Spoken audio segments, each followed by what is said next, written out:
Hi. Hi. That's a stage intro, but we can keep it.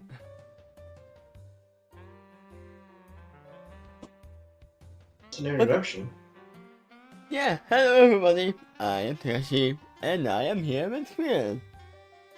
You know this Sure. introduction. You don't see him because he's off the side. He's behind this canine here. Mm-hmm. If I take it away, then you will still not see him. That's why we have a cloaking device. You have to take our word for it. I mean, they can hear you, so you have to be here. That's right. And that's why I will look at that side when I'm talking to you.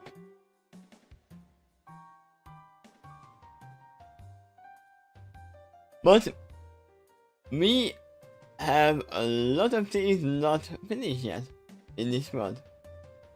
Such as? Such as our families are still locked up. We saw the princess coming out, but there must be more than one family locked up. Yep. They did use the bomb, which was actually a trap device, multiple times. Otherwise, it wouldn't be all crystalled up. Or infused with the pain with multiple families. And they didn't even get the medicine yet. And we didn't see what happened to the pony down here. Because, yeah, they did this, but they had to. And that's what they are saying. And that's what they are thinking as well. But So... now that we saw the Taxians, that's what I meant, Taxians. Mm-hmm. I am not sure about what the doctor said, that they might be the ones who made the issue in the first place. I think the doctor guys was actually there in the first place. The guys had nothing to do with that part. They just saw the opportunity to attack to it. I mean, if they wanted to, they could have, with their technology, they could have gotten the slaves themselves.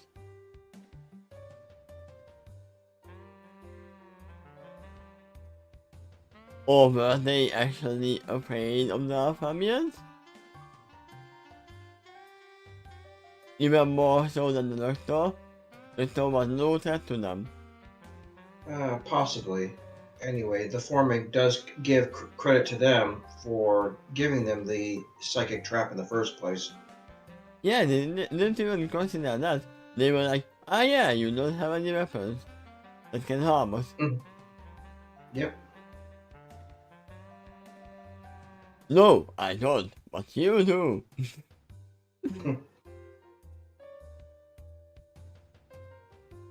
So yeah, I actually... Wait, no, that actually happened. I was like, I want a little bit of speech between the princess and Visual, but that actually happened last time. We didn't see fully what happened, but there was a lot of thanking. Yeah, Vision gained a special dream from her, and so did the Doctor, and so did Ashwin, and the Foreman. But yeah, because of what the Craxians did, I assume we are gonna meet them multiple times later, and we are gonna have to have a wake-up call of what happened between them and the Craxians. Yeah, they're probably going to be this ongoing plot. Yeah, because the Doctor doesn't do this without any reason. He wants to understand the opponent first. But he definitely knew them this time. Yep.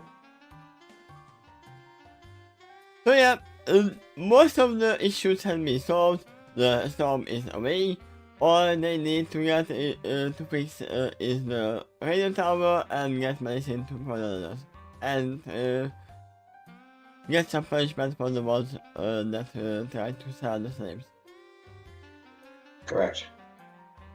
So that seems to be a prediction for this chapter, right? Yeah. Okay.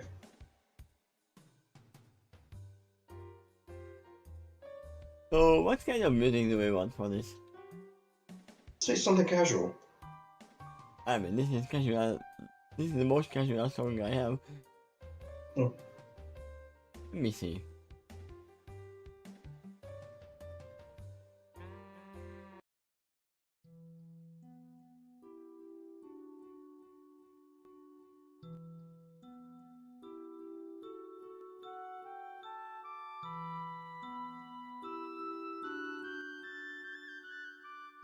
Well, now we can That keep could this one here, right?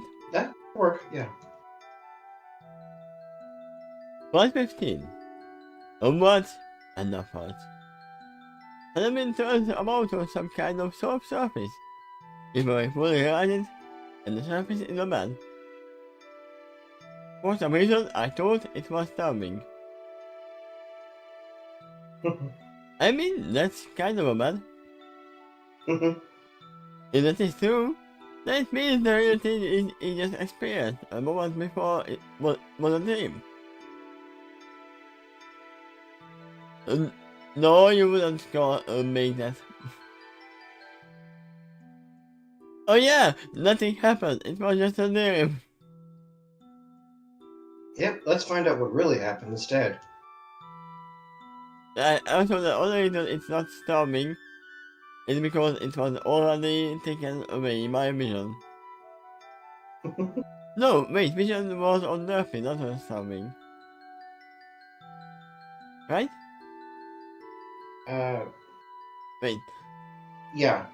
yeah. Oh, she was on, at least in that water tunnel. What maybe it was Murphy became tired and Murphy sat on storming while vision was on her back.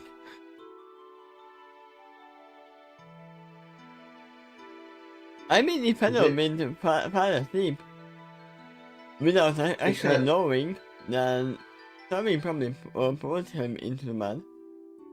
maybe he fell asleep because of a very soothing lullaby. Then that was a long time back.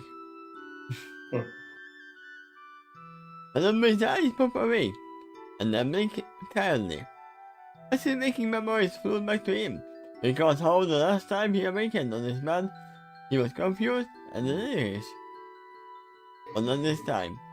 This time he awakens more fully aware that he is on the TARDIS. I mean, we don't know if he actually awoke that time. Along with that knowledge comes the realization that this ultra strange reality he has been waking up to lately is very gradually becoming the norm. Becoming that which he accepts to find when he awakens. That in itself is already a strange feeling. No, it's normal. Even if you are going away for a faraway land and everything is strange, if you stay there long enough, it's gonna you get used to it. It's not just for the humans, it's for the police as well. You have to adapt. And your mind will adapt too. Yep. Some that's faster, some slower. I see I is out of bed, and the taking my sheet size of her body.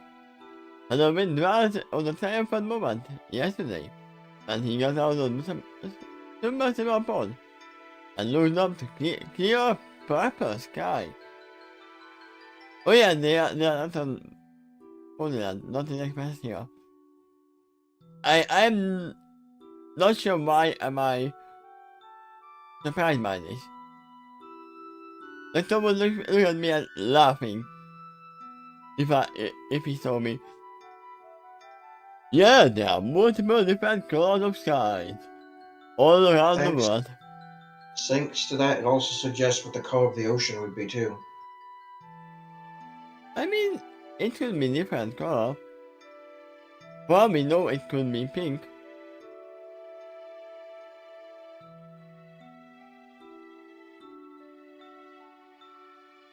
That at first struck him as strange. But then he recalled that he was indeed on an alien planet. Something in the atmosphere, the ocean, or the alien sun caused a different hue in the sky. But that feeling of strangeness soon passed back. Oh, that feeling of strangeness soon passed back. Then as he took a leap, he merged in.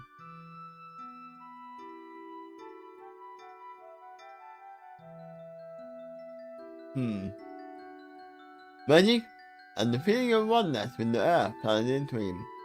A moment later, he also realized a subtle feeling of gratitude flooded his system as well. For several weeks, the sky was tickled and agitated into a raging state. And finally, it had a chance to relax. So the orb of the storms was actually kind of the same device as the trap. But it worked on the nature instead of the fishing. Yeah, somewhat. There was freedom in that. Freedom to be what the sky naturally wanted to be.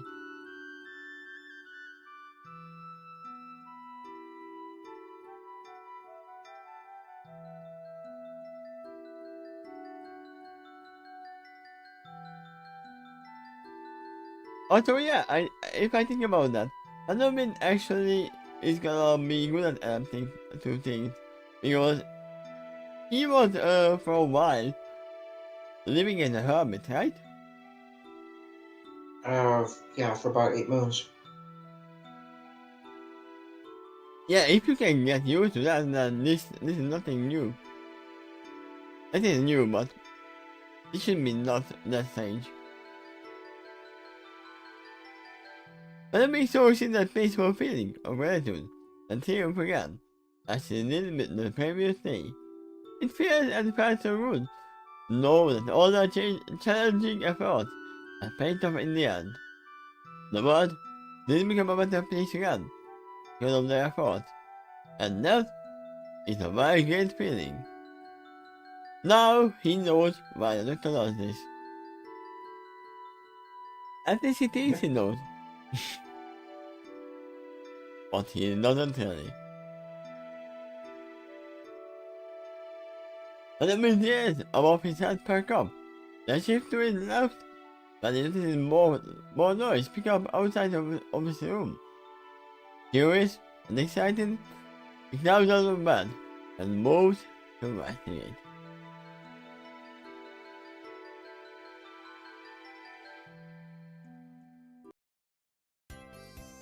Oh, that's a very strange jump into a different music.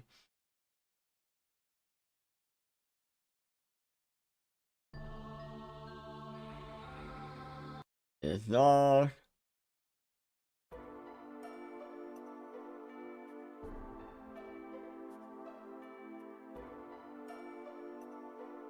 Quiet.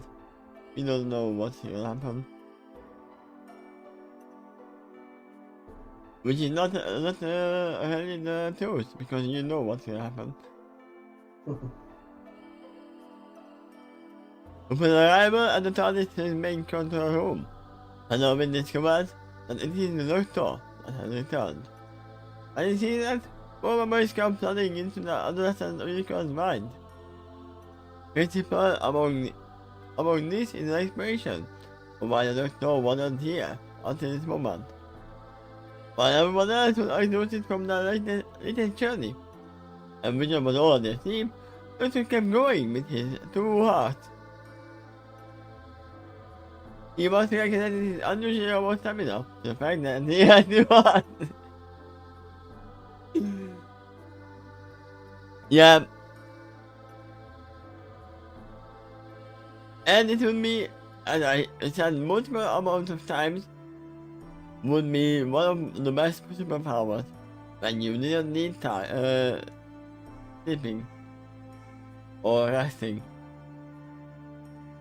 or at Yeah. least need a lot less. Yeah.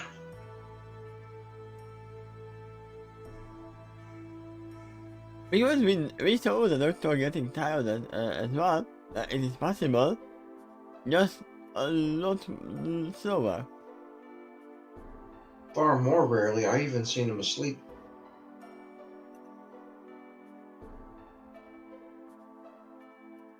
But Other that than time, induced sleep. actually, that's what I'm talking about. That the one time I seen him asleep, it was induced. Yeah. I don't think I've seen him sleeping yet either. Every time the companions woke up, he was already awake.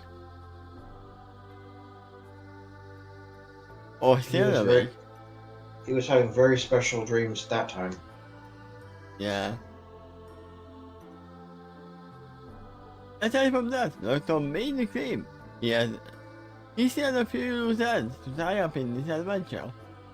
Of what we thought in the beginning. Chief among them is to return to Alone shortly so he can finish the task of gathering the medicine in to have the cure this morning.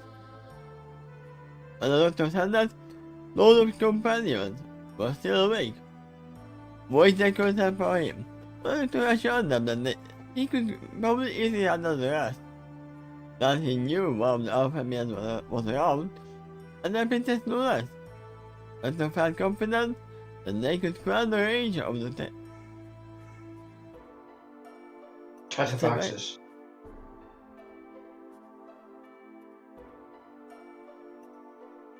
Did we speak about them? Yep. Some giant whale shark thing that with tentacles. Oh. So that was the big whale that we just saw, Yes. probably. Yeah, it was mentioned earlier that it's nearby along guarding some coral reef. That's Yeah. its territory, from where it lays its young. So yeah, the doctor felt confident that he could command the range of the Tachyphaxis guarding the coral reefs, but the medicine would be. Whether it is secure, all that is left is to distribute it among the 6 ponies who need it. Judging by the goofy grin the doctor is wearing on his face now. But we can all assume that the doctor has, once again, returned triumphantly. I don't really expect any less considering the scope of challenges that appear to be left. But like everyone else, there was at least a sense of concern that the doctor was going about the rest of this alone. Still, it appears that everything has indeed worked out in the end. I mean, I can actually believe the doctor smiling and then saying, I have done nothing. Everything is lost.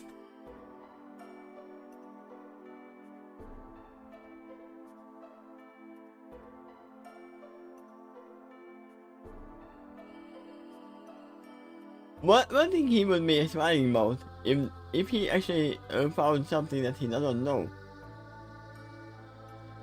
Because then he can get more information about it. So, how did it go?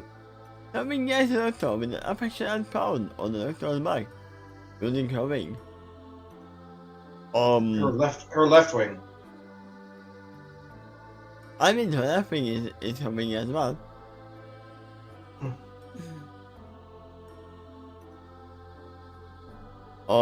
Doctor poses a moment, consider his answer, and has been alone. She would actually. Of course, this will be better. The 6 ponies are going to need more time to recover. Recover their heart. But armed with the medicine they need to do that, Dr. Mason and I confident that they should make it work away. And we know that this was only dangerous because they didn't have medicine before. Yep. The fact that the radio tower was collapsed is a bummer, but the extra food supplies we gave them from here, along with the extra medicine they secured from under the ocean, to tide them over long enough to build a new radio tower. Once it is complete, they can radio the rest of the province, signal the storm has finally passed, and that it is now safe to resume trade. I assume that they would actually see that there are no clouds around that certain area. As if they just stayed in the middle of the ocean and watched the storm for several weeks.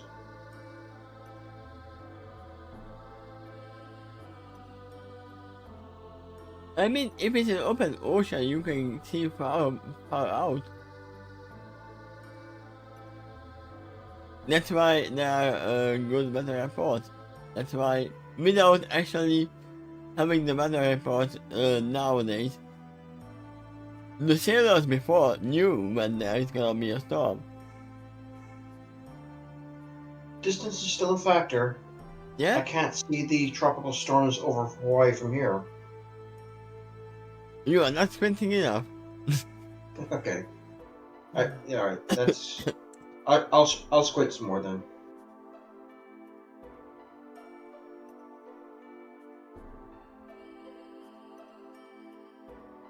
If I did, then maybe I could make more of your tiny window this morning. Huh.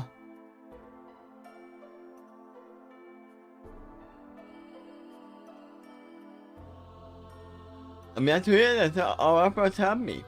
I'm here, Doctor. We needed those food supplies too.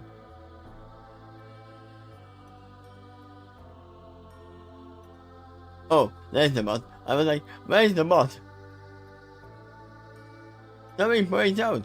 I don't know if this is what we use them for in this adventure, but I hope that it is a plan to restore our supplies again. Not only for our sakes, but for the sake of others we might encounter later, who might be under similar crusade. One of the things that the TARDIS can make these supplies on its own.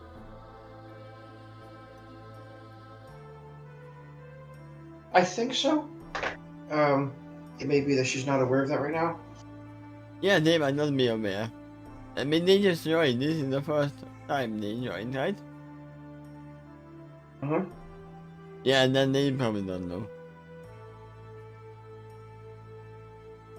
I can see the Doctor doing Abracadabra and opening a door where there is full of food. I know. I didn't assume it was that. But fair shot. There are plenty of destinations, I know, but we can simply regular supplies. Among them, I know some cultures that owe me a few favors, or at least they did in the previous universe. Or they just acted as a bag of holding and they actually need to get those food before. There is a possibility as well. Lift the hoof and twist it from side to side, as it says in an iffy way. There might be some valuable opportunities among that. Sorry. This could also give me a chance to check out some old friends. If they have been fortified as well, then I really look forward to catching up with them. But they wouldn't know you, right? Probably not.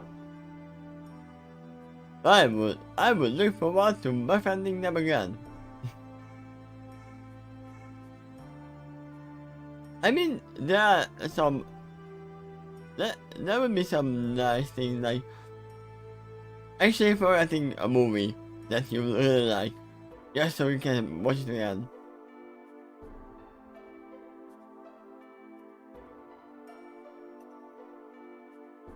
Except there's a twist here. What is the twist? Imagine that it's been many years since you've seen the Ghostbusters. You might Which recall one? that the first one. You might recall that you enjoyed it pretty well the first time you watched it, but the details may elude you. Then you check that movie again and discover that all the humans have been replaced by ponies. And according to that world, it's always been that way.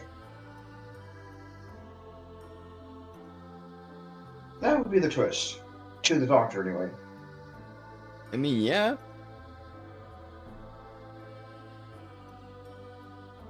And some things might, some other things might have changed as well.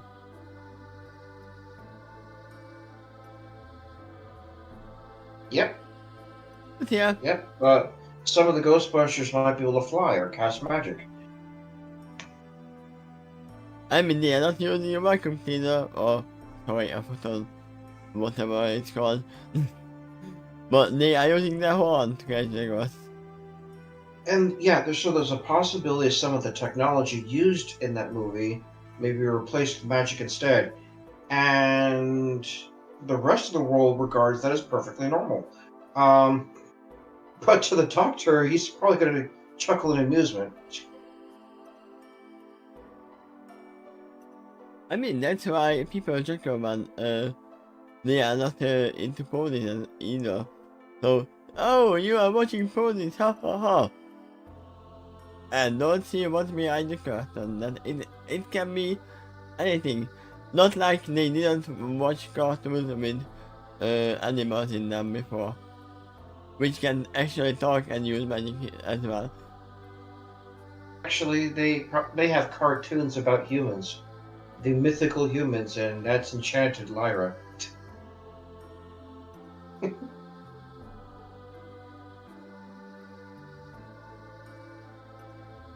We still don't know how I got the information about hands. As for Canon.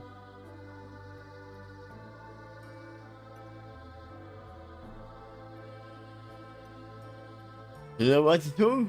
Back to the ground, as he goes on to say. Remembering the time we have to build a rapport with them again. Yeah, that's what I said, that he would actually enjoy it. But it must have become clear to you, or by now. I don't shy away from a challenge. I am not like Fluttershy. I don't shy away from a challenge, and I don't putter away from it either. What about the crowd swing of the mind? The appears to look so inconstant. The research he could no longer access one of the most important beings of his mind. I should know discovering little pockets of gas. That was the right circumstances that originally encouraged him to cooperate with Caxian. Also, what will happen to Joey's announcement now? And what do you know of the Caxian anyway? Are we going to chase them down? Next, and pressure them to return the Alpha Midnight Soul? Whoa! Easy there, girl. One question at a time, please. Don't you forget, we have the TARDIS. They don't. We can go there anytime we want.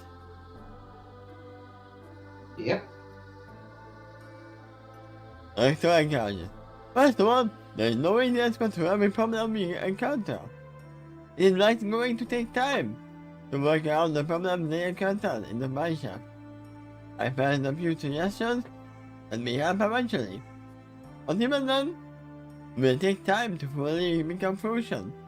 Maybe using gas mask might be an option.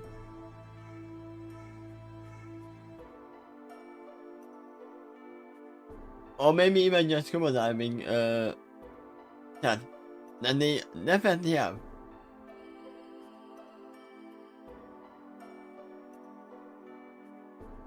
Yeah, that could work, because it provides oxygen and also closes off any kind of gas that comes inside. Because if it wouldn't, That will be a good scuba diving set.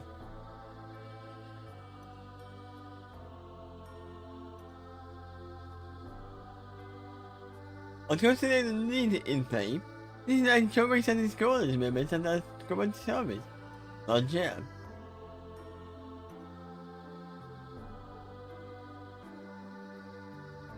Reminds me of certain symphony. Who was to react to me sentence Giselle? That is because it sounds not too environable right now. So it's a study the truth, but he doesn't have a personal despair, considering the kindness he was under. The same logic can easily be understood by everyone else in salvage. It may take a long time for choice, and it goes fully on the back of the rest of the community. One day I committed to doing precisely, and that, precisely that, and they have the means to do it. With dedication and hard work, they should be able to accomplish whatever they set their minds to.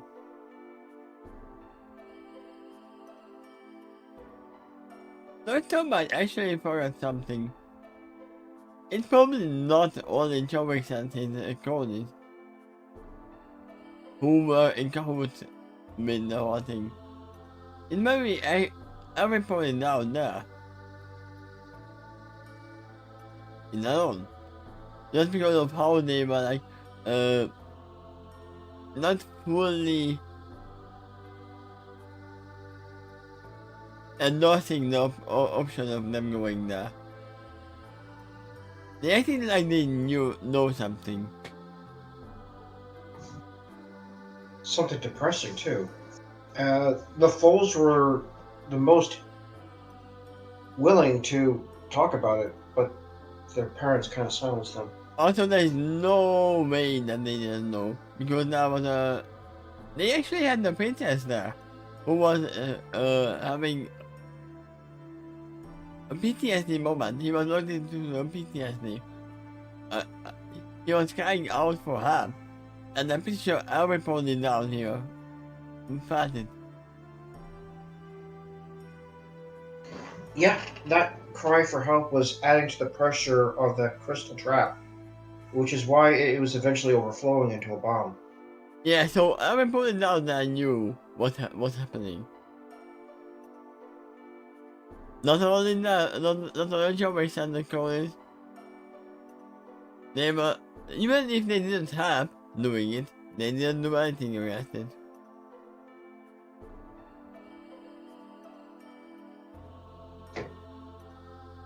But yeah, Jobbers was like, yeah, I'm gonna take responsibility for this. Yeah, you did say that.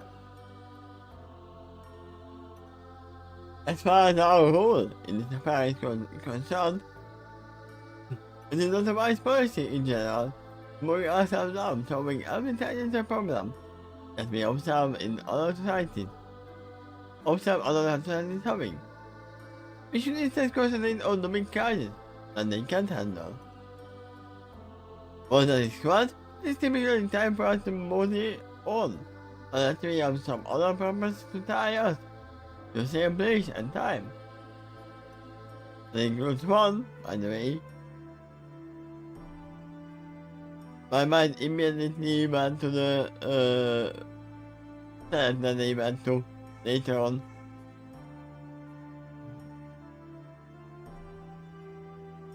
When they spent how much, like a week or so? Or even more? I want to make this clear to you, right now. Solving a crisis is not the only reason I want you to think us over. If there's any fun-looking theme park in the area, for example, I may want to stick around to check it out, even if no DJ is involved. Because even if there's no DJ involved, it will always come to find me. As far as my knowledge of the question is concerned, what I will tell you all now, the international space pirates, essentially. Isn't that what I said last time? That they are Yes, you did. expired? Mm-hmm. In most systems that they operated, they do so illegally. They are merchants too, but particularly not kind. Not only does that mean that they are willing to sell up immoral goods, but they will do it with remote prices, if they feel they can get away with it. So they might have already sold off the merchandise, as they would call it. That may be a concern of the Doctor, except he knows he has a time machine. Maybe they sold it to the Doctor.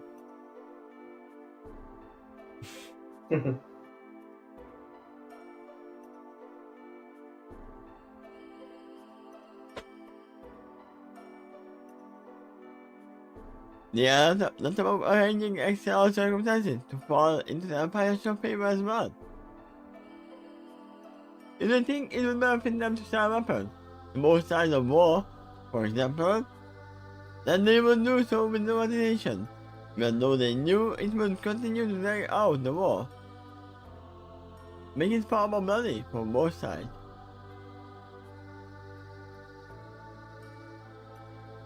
Yeah, that reason alone would probably make the Doctor very upset with him.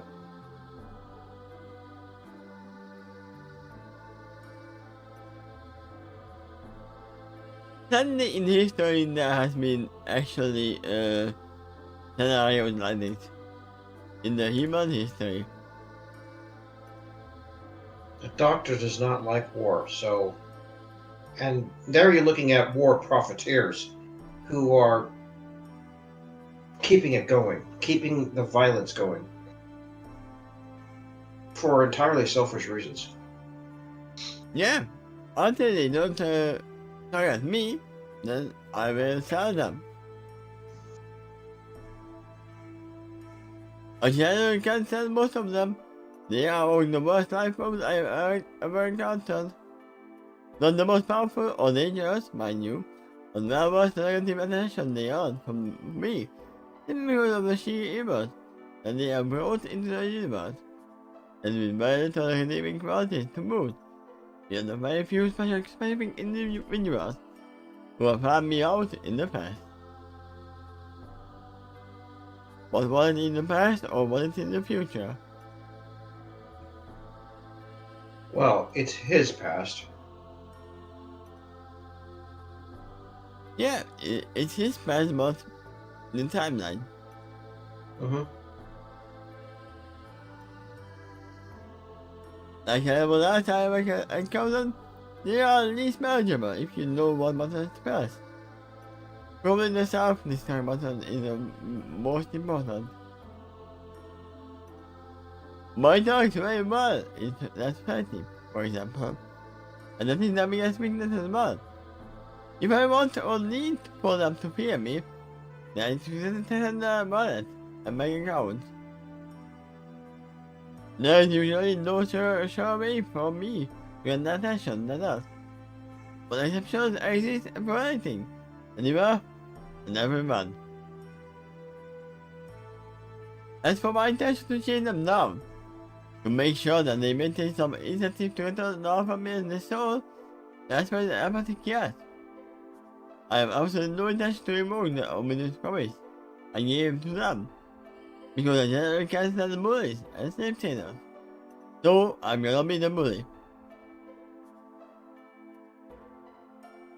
I mean, that is what he's doing. I can't stand bullies, so I'm gonna be that bully. I know the alpha males they took did nothing to the opposite, straight danger. But that's beside the point. For me, to me, and uphold the principle that I hold dear, I simply must punish them until they replace what they took from this planet. Which is sad, as seen a lot. I made a promise to this effect anyway, not to just to the Caxians, but to the Alpha Male Princess as well. Also to myself. Fortunately, everything else you are control. This particular scenario didn't like to go smoothly as you hoped, Doctor. Oh, that's reason. For some reason, I thought that was still the Doctor speaking, but yeah, I see the closing quote. We are far from from in the same room. It's very difficult to sense their emotions through all the turbulent chaos, and I was suffering at the time. They picked up this much, at least. That's how the moment you promised that leader that you would not relinquish your pressure against them, until they returned all the offer meals they stole unharmed, I felt that leader mounted in panic. Yeah, because they already stole some. The most likely reason is that he only considered the option too late. It is very likely they stole some of the rope, and then of the unharmed, those of a condition. What if some of them are already dead? If that's true, then it makes it impossible for him to return that which he stole in the sound condition. No, because TARDIS.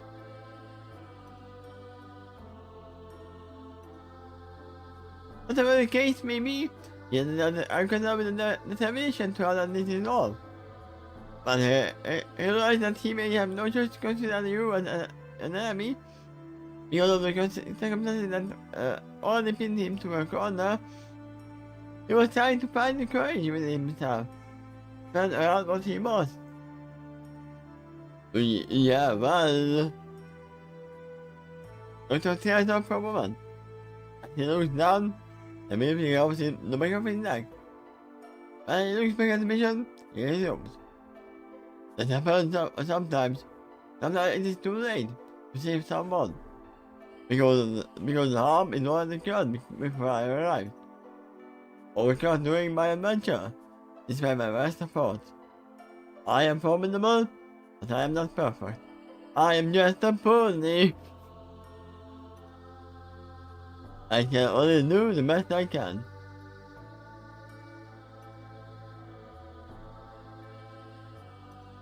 To that end, I will continue to apply my best efforts to get those offered meals back eventually. It could be a while for us to finish this quest personally, but we have a time machine, so it is possible to go where we need and when we need to achieve the best odds of success. That said, there usually aren't many options to handle the situation. What's the cause? I cannot match with my old history, for example, but I apply myself to a particular adventure. If someone dies during the course of an adventure, then that sort of became a fixated moment in time, at least for me. I mean, I don't know if you have seen Science yet. Probably not. The movie Science? No. Science Gate. Lionsgate? Yeah, it's hard to actually say it to... Let me write it down to you. Do it on a notepad then. You can flash on the screen. I already wrote it down in Discord. Okay.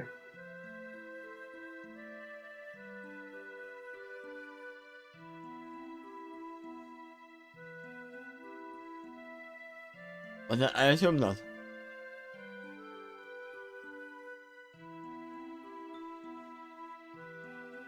Oh, that would be an anime. No. Steins Gate I've not seen. Because that is also a time machine related series. And this is the main problem of that series. This is the main plot point. That if something happens... You can't undo your own history? Yeah, you can't undo whatever happened already. There's a chance that you can, but it's very small.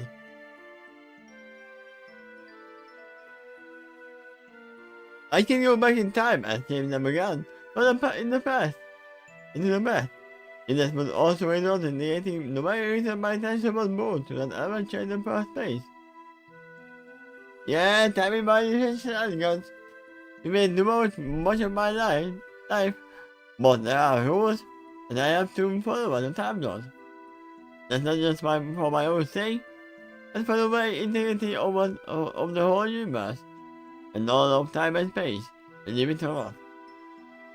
I learned firsthand that what happens when I try to undermine the integrity of fixed point in the time. That's you, that's me, there are indeed consequences, and even the time lord victorious can't ignore. I mean, if he could, then he would have run back and saved his planet, and the other time lords.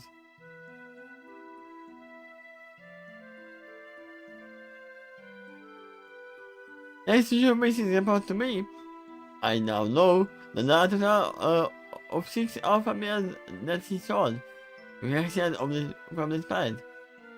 The information was also verified by the alpha male princess. If there are any more taken from this world, then most Jewish and other alpha males are somehow unaware of it. So, okay, there are 6 out there that I need to find. Let's see, and the names are Twilight, Sparkle, Rainbow Dash.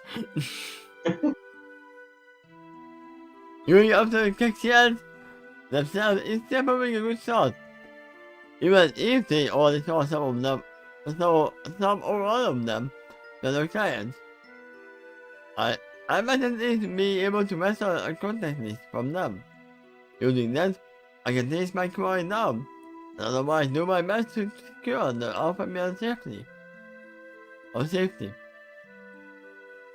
While I'm at it, I might as well make a firm impression on the bad guys involved. They need to be taught, and there are consequences to their actions as well. I will make sure of that.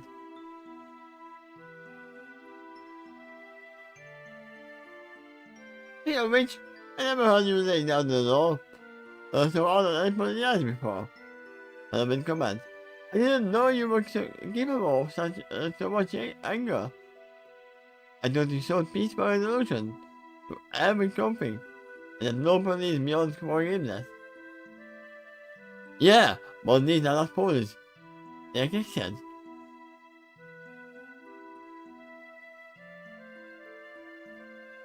Yeah. That is actually true, in a way. It's a good counter. I'm always hopeful of a path to an option, even if I don't think it's very likely.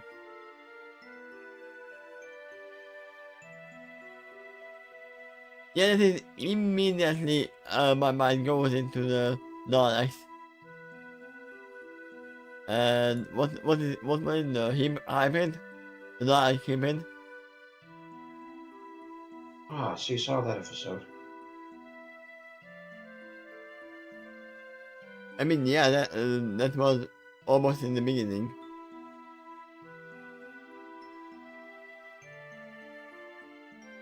There's always a desire, nonetheless. I do generally always seek a peaceful resolution to every encounter, but I have to take my knowledge of what I'm dealing with into account. While I might hope for some peaceful solution, there may be a sentiment that the other party doesn't share. However that is the case, I will have to use my tactics to minimize the damage as much as possible. But I will have to balance that out with the odds of success. What value is that? It's committing to some effort. If it ultimately proves futile. To speak the same language as other bullets in the universe. Not that it requires me to give them a bloody nose every once in a while. Just to ensure that I deserve their attention and respect. Oh, so you are giving them a porno magazine. And they get a bloody nose from them.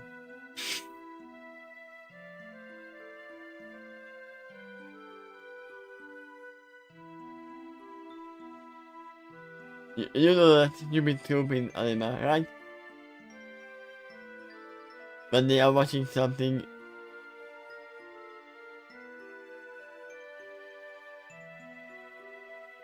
If I can prove that I can still be a test against them at some level, then I should also show them potential opportunities for them to listen to me later. I will need their attention if I'm to have any chances at negotiation. So, it sometimes becomes necessary to step outside, or outside our own comfort zone, in order to give us a fair chance of success in whatever endeavor we happen to face at the time. Also, when dealing with somebody that's being excused, that may feel the need for retribution rather than justice. There's a fine line to walk between the two, and it's also worthy of consideration.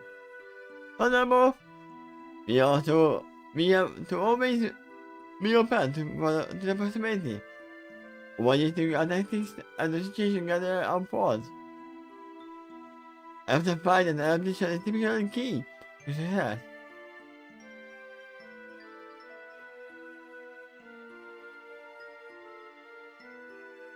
Point well taken, and with the exception with the right unknown. It's when we have to get aggressive every once in a while. I've always wished that the universe could be more peaceful.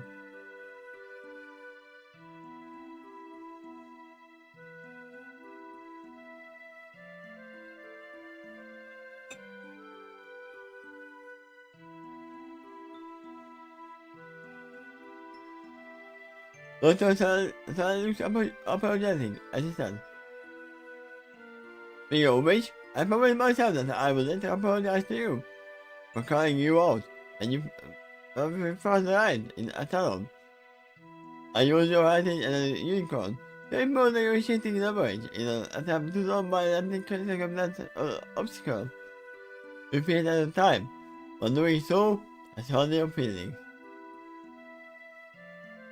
I know you generally don't like focused attention on yourself from strangers, so for that, I apologize. Hello, been looked back at the doctor. As he gives a faint grin by saying, "That's okay, doctor.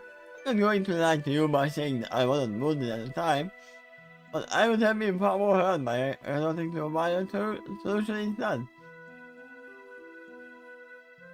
I mean, in the way they did resort to a violent solution, even if it wasn't physical. The doctor did still promise them that he's gonna harm them. If you mean the clock stands, then yeah, that occurred later. But that was a different encounter.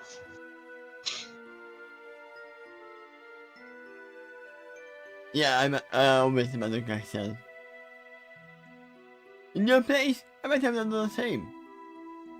It is at least followed by general intention, ever, even if I couldn't think of it at the time. The reason I trust you, your judgment, doctor, because I also trust your general intentions. You are now a much keen to that respect. The main difference is you have significant more experience in affairs like this than I. I will adjust to this lifestyle eventually, I think. But in the meantime, you may rely on your insight very often. And on that note, I'm curious about something, Doctor. Something picks up to the dialogue. Consider the fact that this is our first adventure. The fellow Vision and I have participated with you of this planet. How did we know? In your fair assessment.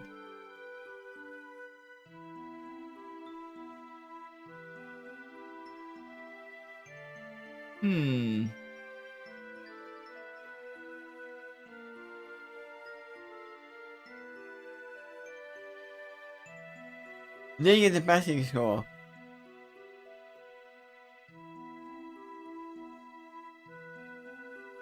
How did you do? A 25 minutes, which earned him a load of confirmation of solving. When she does that, Doctor looks down and she has faced a question before, looking back at her with a small smile. In my admittedly very long lifespan, and throughout the various cycles of each of my generation, I have been met with many fine companions. Companions that I have not only enriched by showing them all the time that space has to offer, even the end of time. But it is simultaneous time when they have enriched my life in return. I said it before, and I will say it again. The companions that I have traveled with in my life have affected me very deeply. Yes, I have affected them.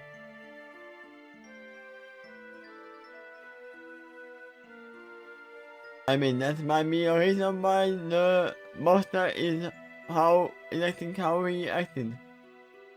Because he didn't have the companions.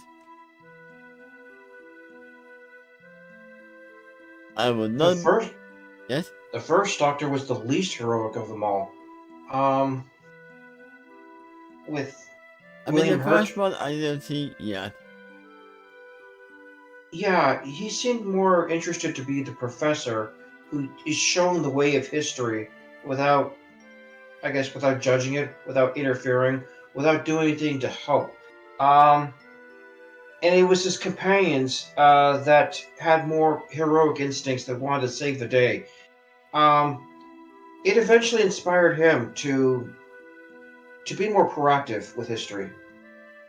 I mean, I assume that it's before the Time War. Well before, yes. I would actually assume that the Time War makes him into the adventurous Time Lord that we know. Yeah. Well, eventually, yes. Although by then he's a much more haunted man. That occurred between the eighth um,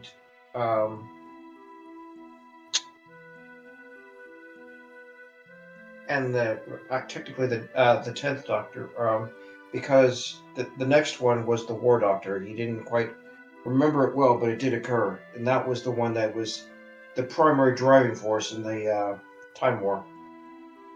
Yeah, I think the one I saw was actually starting with the Time Doctor originating into the universe. But I'm not sure.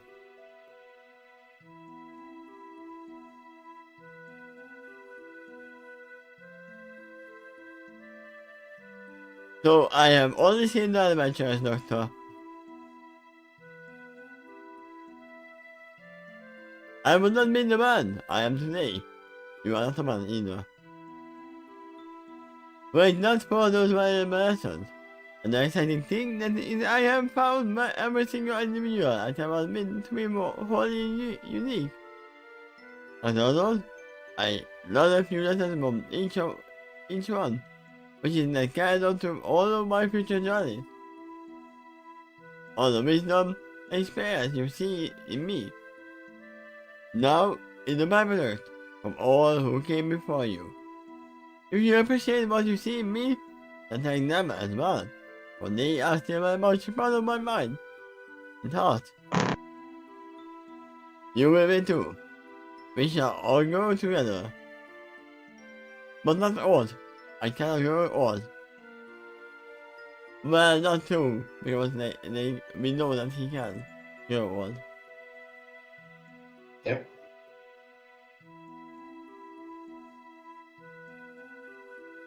Up until this point, something with nothing in particular, I mostly have been a species that have largely called themselves humans. But they have been known by other names in the world. The influence and span are not legendary. That is why I kept such a close eye on them, and traveled with them for so long. They were inherently capable of anything, from the best of what the universe has to offer, and simultaneously the worst. and it's vary from time to time, and around the world. But the general rule usually starts accept. Over time, the mostly evolve for the matter. Or they mostly evolve for the matter. I must have had to do something to do with that. No. Catch that. I had something to do with the general path line towards the higher state. For the fact that it remains, and they were responsible for their own improvement too. With every encounter I make, there are always at least two sides to the coin. That's why they have chosen we come together. And together, it makes a legendary story. I was proud to say some part in that. I always have been, and always will be.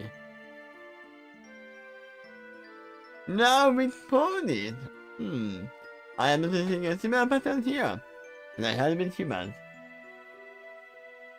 It seems to me that the same inequality of destiny, a legendary potential. At the time I let a prisoner out from a moon. She called herself princess.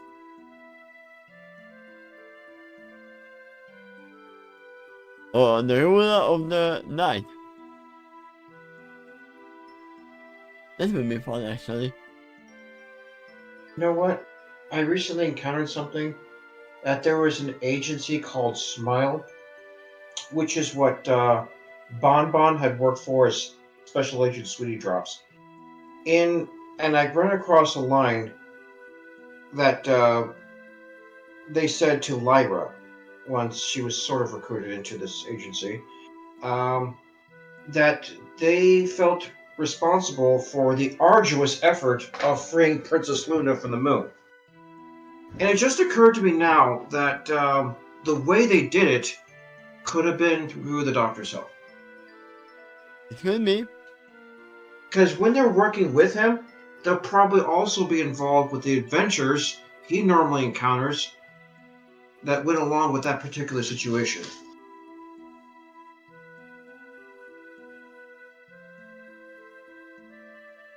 There is a lot of possibilities. Yep. And from what I can tell, that particular agent did not elaborate on the details to Lyra about that.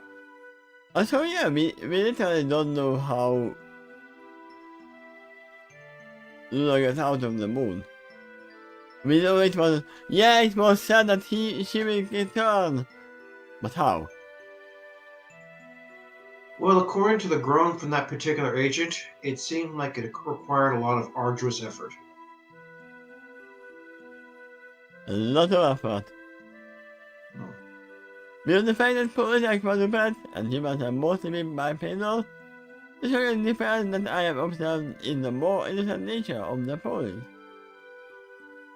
It can work most small and random. They also seem to have naturally higher morality in general.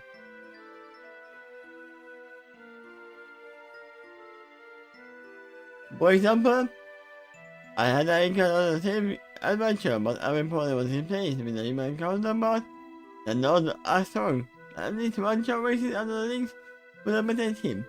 I sided with the Caxians in the end, purely because of their own sense of insecurity and fear.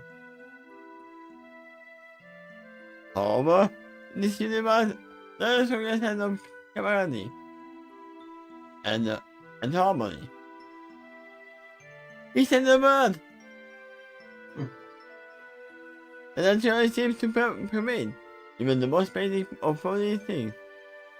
Follow the herd mentality, if you will. You must not like red disparity, but overall they were natural black states.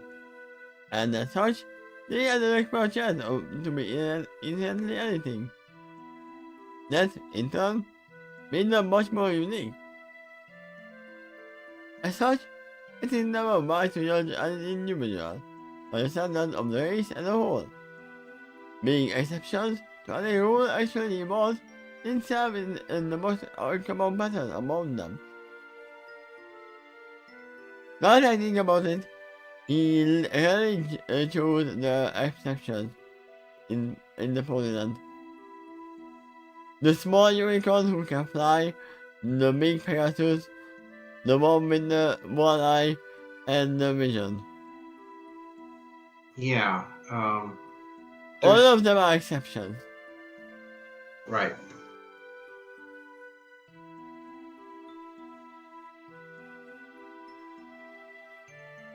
Now, one of the more innocent crisis I have observed in Poland was between that same interpretation. And I have observed in one other race, I feel a little more protective of Polish here. In them, I see a spark of something very precious, and I created a worrying pet peeve towards anyone who attempts to corrupt an innocent spark like that, like the Takeshy trying to do in this world.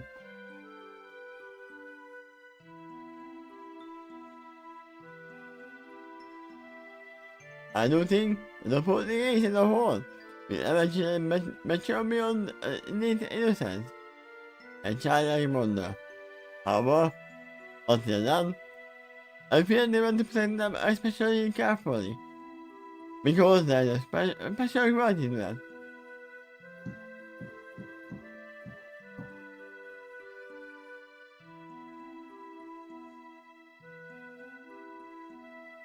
Are you referring to a new generation of multiple? It will eventually mature beyond innocence. Kind of, yeah.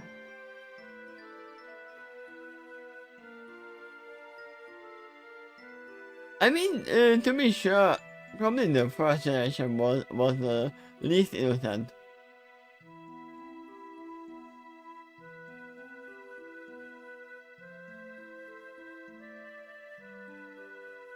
Yeah, kind of.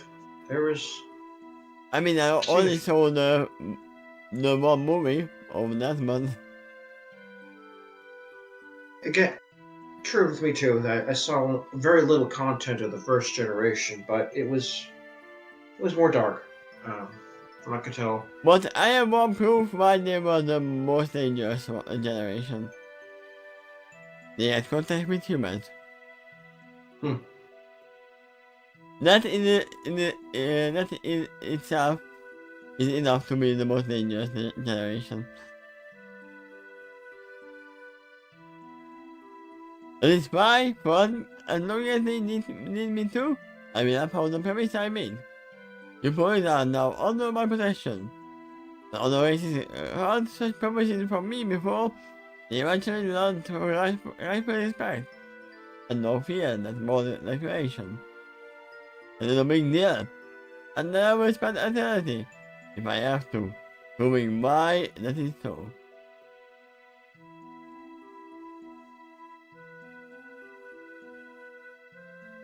So, we have to get a difference between ponies and horses, though. Does the doctor know a difference? He probably does.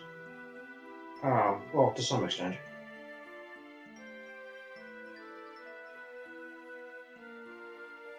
The actions come back and make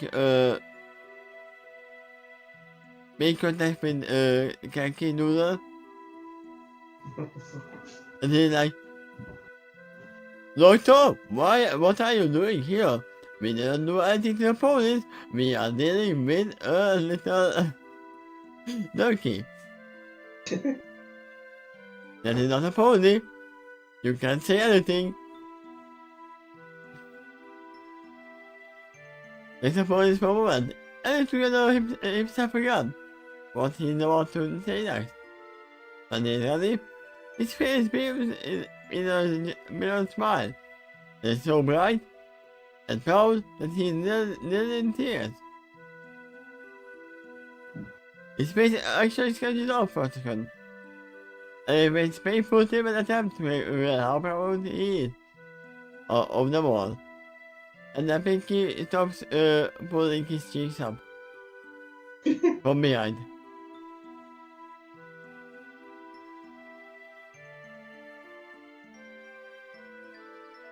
And you are also brilliant. Dr. Kai noticed nearly overwhelming emotion. You are like Peter's stars. You are shining against the backdrop of otherwise eternal light. The shining example you are of the best of full potential. It not only fills me with hope, but getting to see. Thank you. Thank you all for this overwhelming privilege to serve with you. Even if it is for but a moment in the best stretch of time and space. Thank you. Thank you. Thank you. I can't possibly say it now.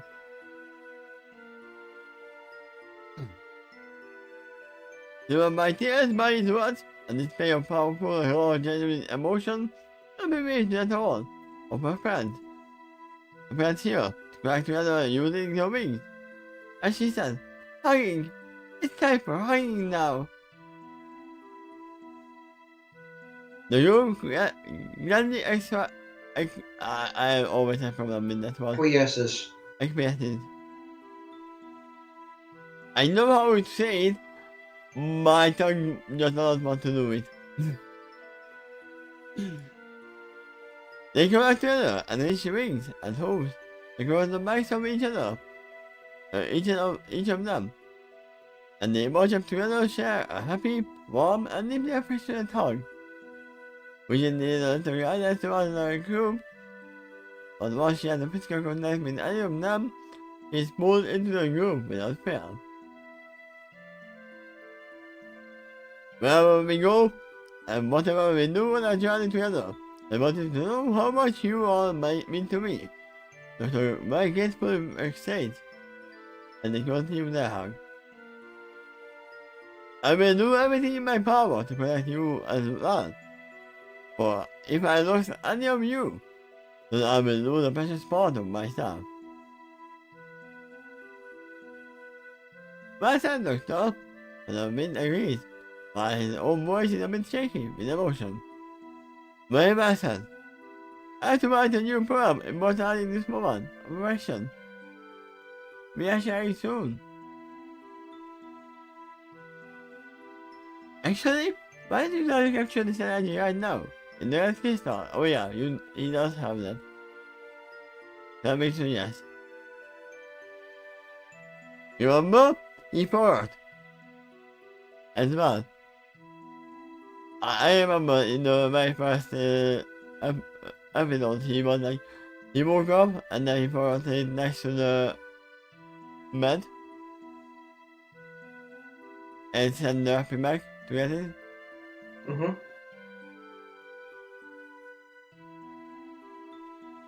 Because I still need to learn how to turn myself to a crystal. And I mean that one. I was not given the time for that yet. There's no way to this adventure. I mean, they do have all the time. Literally. I'm sure you will. But to a shadow panel. I see the first to break over from the group. The others do too as well, turn later. After that, the doctor and the girl after the TARDIS is controlled. The kids was there. And now then, we are off one to explore, but nobody has gone before. Just yourself, as we launch yet another adventure. On more than the fun I see. And then the TARDIS goes down.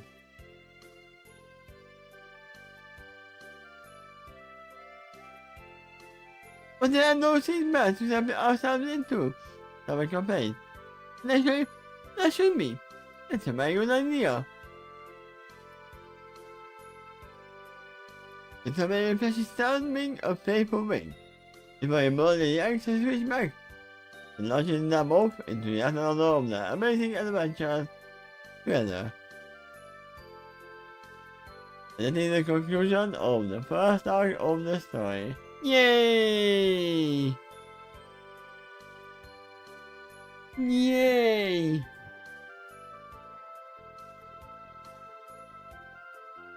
Okay. What did you think of the Waterworld arc? And this chapter? This was a bit more emotional than I thought it would be. Doctor went from rage to Oh, I love a pony. He lied, Well, but he said he's not shy. He is not shy. He the, was uh, ponies. the the subject was about their performance on this world, which he explained in a rather elaborate way, ending with very clear demonstration of gratitude.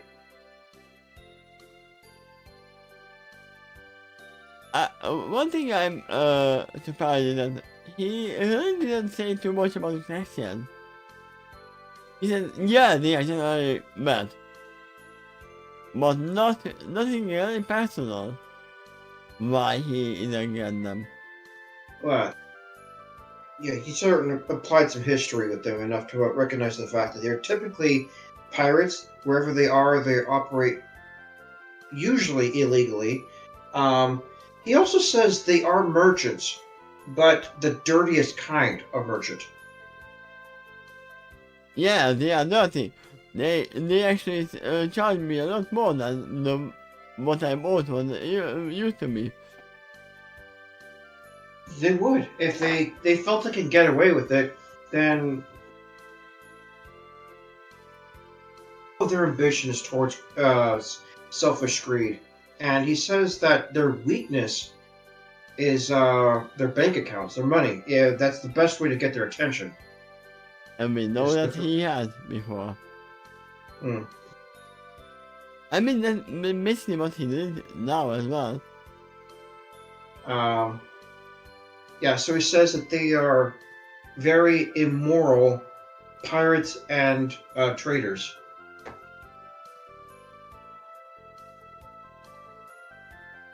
Yeah, but they still don't prove to me why he was so desperately against them. Uh, well, that kind of is an explanation right there. Is what they've done was just really upset him. He says that they're not his most dangerous opponents, but they do a lot of damage, and that's why he's upset at them. I mean, I have only seen the Doctor again twice. I mean, not angry. One was the Daleks and the other was... Other Cyberman was something else. I don't know what in the Irish was. But he had personal grudge against most of them. Not just general grudge. What you wrote down is actually general grudge. That, yeah, they are immoral and I don't like them. He did list that there were a few exceptions among even the Claxians that had helped him out before. Yeah, that is what I said about the mixture Dalek. But yeah. He definitely has some more personal issues with them. That's is not mentioned here. But getting to one other occupants of the TARDIS is very well declared. And they still do get enough time to learn how to use the red crystal. Mentioned too what he felt about ponies as well. That they had a similar destiny to humans, except they were skewed more to innocence and better morality. Um, which, in his estimation, he kind of likes that, except it seems a little dangerous to him. If they're that innocent, they're easy to exploit. Um, and that's why he feels a little more protective of them. Because in his eyes, it's like bullying a child. He's aware that probably they will mature someday. Aware that there are dangers out there and learn to adapt to it and grow stronger from it. At that point, they might need his protection less. And he might be willing to back off a little more at that point. But until then, it's like he's a powerful adult watching over a child that hasn't quite mastered the destiny yet. Yeah, I like that reference on what he thinks about them.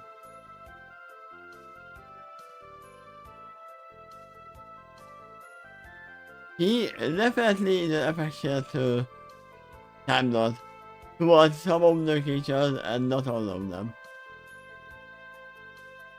There has to be equal with them, but we know that no creature is equal. You can't be like, I don't like this more than the other one.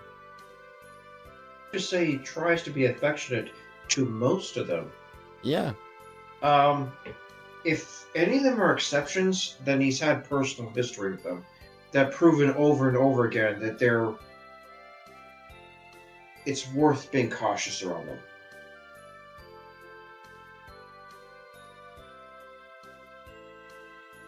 So yeah, it seems like our main antagonist aliens are all being Caxians, even though the others are dangerous.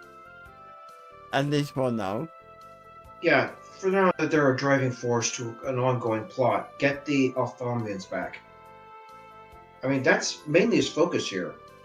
They might have been involved in all kinds of other crimes, but right now the doctor is focused on this particular one because he promised the princess to get them back. For now, the Caxians reminded me of something. What? And it is a very stupid theory. That they have very good technology. They are space pirates. They are stealing other creatures from the planet and selling it to others. They are literally the Rocket At Gang. rip-off prices. They are the Rocket Gang. The what? They are the Rocket Gang from Pokemon. Okay. Because they are not even scary at all. They might be scary in numbers. But that's all. Tell me more what you think about Waterworld arc as a whole.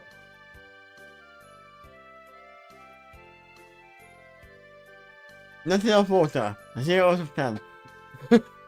Just kidding. The whole arc.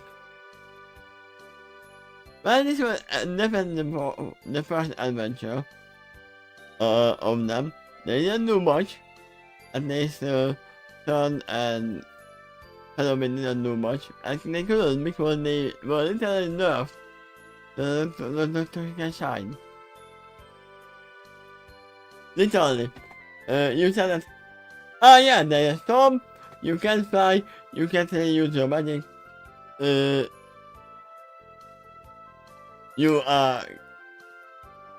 need to use the force field in general. You can't talk with your wind magic either. So literally, this whole area was nerfing them. Maybe we will see them shine later on. Even which was nerfed because of the mob. The second mob. Couldn't do much. Oh, that being a spoiler. She's also young and blind, and her health is rather fragile. The one I didn't expect was Duffy. Being the main heroine of the story. Because no people know we knew what would have happened. Because other than Duffy being there, everything else happened as Vision saw. The Doctor would have got in to Alan. He would have convinced Chobix and others to run them out. And he would have found the bomb. But too late. It's nice how Derpy contributed, right? And in a way that's very much her. So, wait, I can even say that the Doctor would have sent the aliens out as well. He would have chased them out. But then he wouldn't be able to stop the mob. That's why Duffy was there. That is the only thing that changed. Duffy soothing the mob. What do you think of the world itself? And the history and the situation that you've learned about the ponies and salvage and the lawn? I mean, I kind of wanted to know more about the other part of the story, but please, what we can't really see that much because there was a storm and a lot of water. I kind Yeah, of, that's part of the challenge of this adventure. yeah, it was close to incident right here. Yeah, you can't leave. You have to solve this issue in here.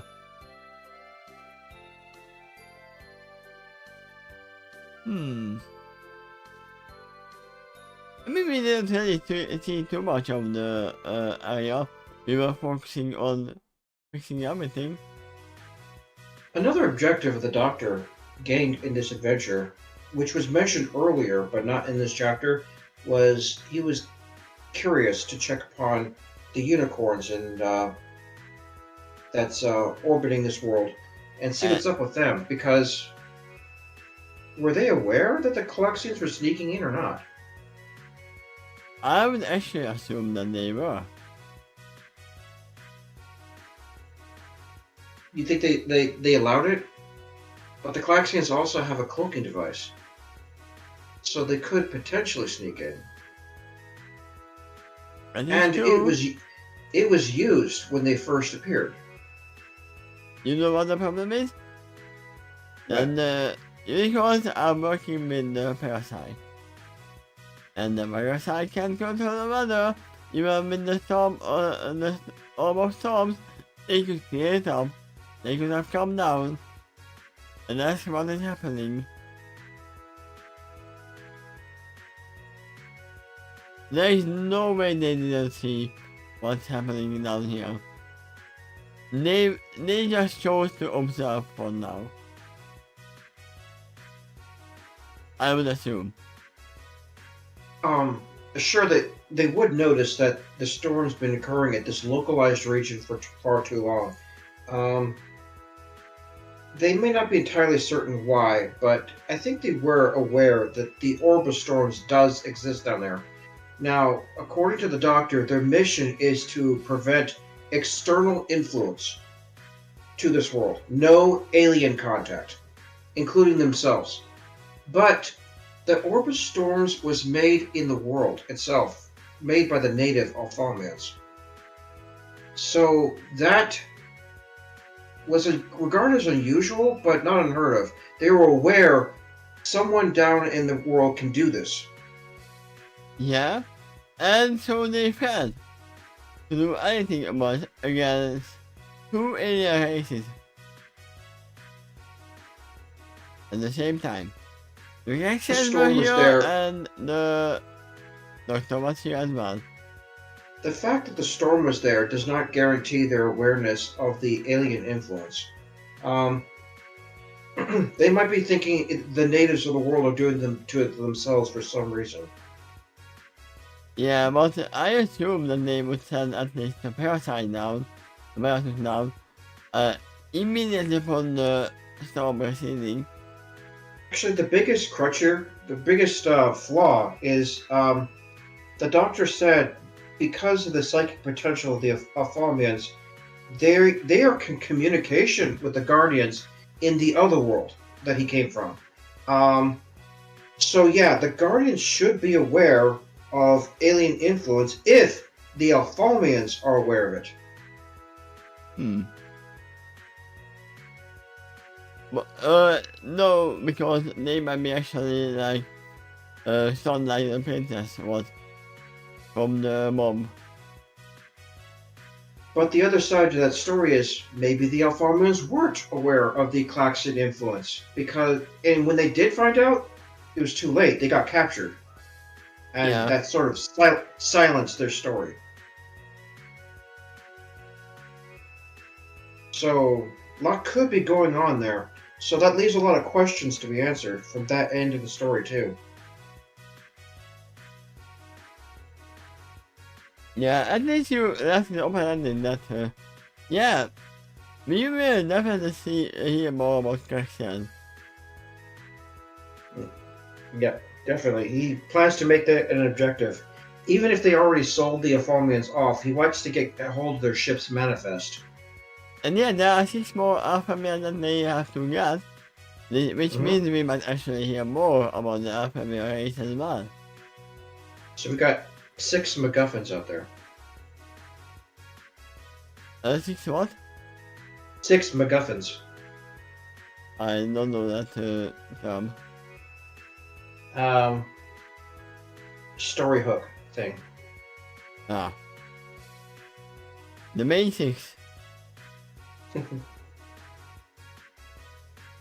I mean, they don't say they are mains. Do they? They are like squid Jellyfish. jellyfish creatures. Yep. Do they need to be in the water or they just float in the air? It seems to be that they have to be in the water. And a squid and jellyfish typically do have to be. Hopefully they are sort of to a planet that has the same process of water. Because even between water and water there is a lot of difference. Yeah, if whatever they're sold to intends to keep them alive, then they will definitely require water for that species. Unless they alter them somehow. And that's why that is why the Caxians came. We can add some water to you as well. And can keep these alive. But not for Well, us to swap the water out every 24 hours. There was plenty of water on this planet to scoop out. Yeah, and they definitely have the technology for that.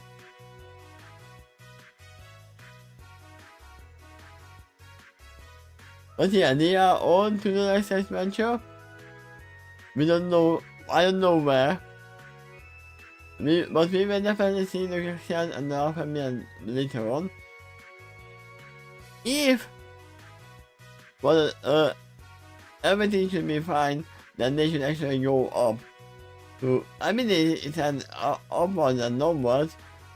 So, we could assume that they could go within the unicorns here.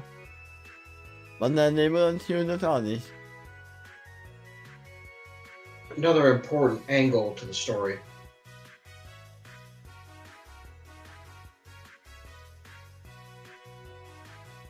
But yeah, there is gonna be a lot more to it. Because Question for you is, how much later will it be? Are we doing this again same time tomorrow? no, not tomorrow. Okay.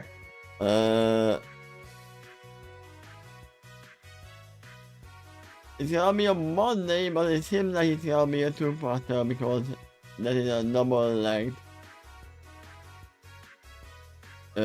chapter intervention. Yeah. You know what? That is the only chapter in this whole story where sort of like an arc is done, completed exactly in one chapter. I will tell you something else that I don't think you'll consider a spoiler. There are plenty of scene breaks in that chapter. That's good. I forgot exactly how many, but there's way more than one. That is good. So yeah, on Monday and Tuesday we are gonna do this intermission. For you it's Sunday. For you it's Sunday and Monday. Okay. And then after that on Wednesday I will be not home. Yeah, I will be not home then. And we will see later. We will see later. I can be sure of this one. So yeah, see you guys on Monday. Hopefully you had fun. I had fun eating as well. Oh, I definitely did. And thank you. Thank you. Without you, this couldn't be happening. You know why? Because the story wouldn't be here. my friends. Have on Z. I don't see.